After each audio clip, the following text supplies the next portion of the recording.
There are fears one of the jewels in New Zealand's tourism crown could become the next Barcelona, a city where tourists aren't always welcomed by locals. Queenstown is battling surging population growth, and there are also issues around housing, wastewater, electricity and traffic. Andrea Vance has more. Epic views and snow-capped mountains may dazzle visitors, but beneath Queenstown's postcard beauty lies a town under serious pressure. Over the past 40 years, Queenstown's faced exponential growth, which for people that don't understand is sort of a doubling of its growth in half the time, constantly. We've got the issue of visitors and I guess bringing in more and more and more visitors, which creates this situation because they all want to come at a specific time of the year, right? Peak summer, peak winter. Gridlock is choking key commuter routes, and within a few years, locals fear the town's network will hit capacity. People that live and work here can't get here if they choose to travel by car. I don't. I arrived here by bike today. It takes me 8 minutes by bike. Will probably take 20 by car. Queenstown Lake's resident population, now around 52,000, is expected to almost double within the next 30 years.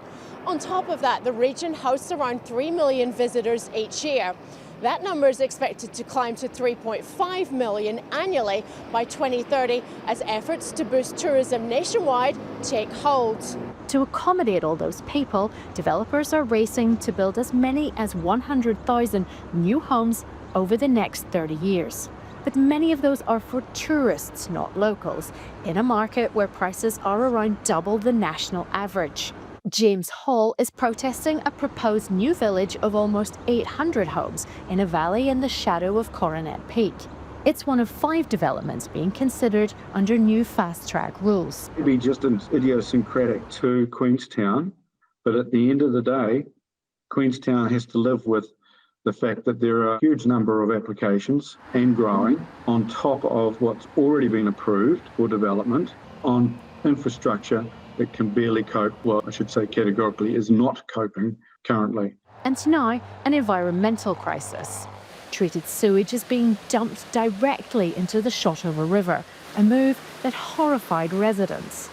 And it is treated, and there are consent conditions, but there's a whole lot of stuff that we don't test for. So everything that goes down a sink, it ends up in your wastewater system, and there are heavy metals and other contaminants that pass through that we don't treat for. Healthcare is stretched too.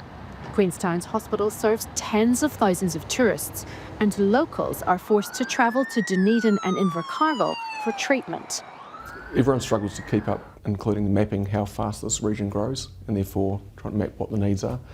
But the local hospital here was built for 4,500 people. The district as a whole, the Otago Central Lakes District, now is about 80,000 residents, and then you can have more than that in visitors on a given day.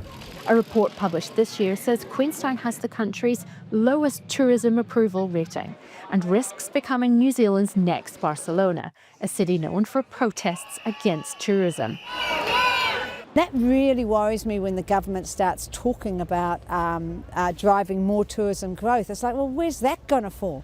Well, we know where it's going to fall. On us, on Takapo, on Franz Joseph, and places that don't have big ratepayer bases to be able to support the infrastructure required. A tourist paradise, but overrun, overstretched and unaffordable for those who live here.